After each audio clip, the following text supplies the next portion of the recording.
visually stunning. I have no idea how the editors like pieced in 2 cars into like all this race footage. All the like driver cameos were of course very funny.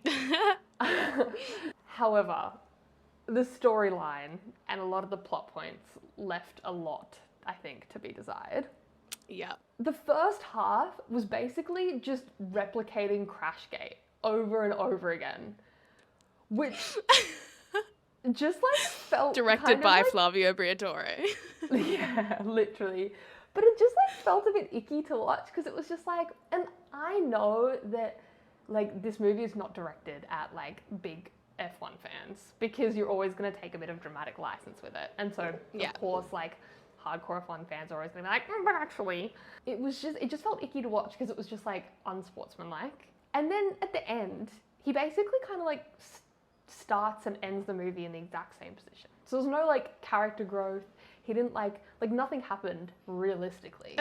He like goes back to just like driving in like random like races and things like that around the world. There was like a potential for them to do something cool with it where he like becomes a race strategist or like team principal or whatever, and they just like didn't do that. It just started exactly where it ended. So I was like, well, what was the point? I think with the like love story, with like the basically Bernie Collins. The character is basically Bernie Collins. I didn't hate it as much as I thought I would.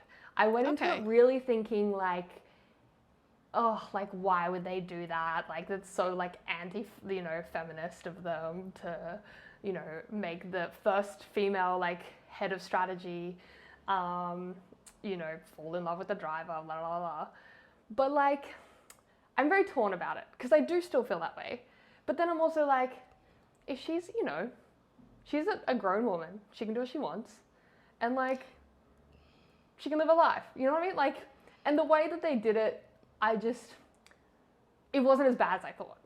I think I went in there really thinking I was going to hate that side of it. And it wasn't as bad as I thought. The one other point that I thought was very funny, right at the end, obviously, the season finishes in Abu Dhabi. And once again, Lewis Hamilton gets overtaken by a car on fresher tyres on like the last lap to win the race. As Lewis Hamilton was a producer of the film, why did he give the green light for that? He's like, let's use my fucking drama, actually. I mean, it was cinema. Literally. It was pure cinema, so... Totally. But really, it's just like, you've got a lot of money when you can just make a movie about your trauma rather than deal with it.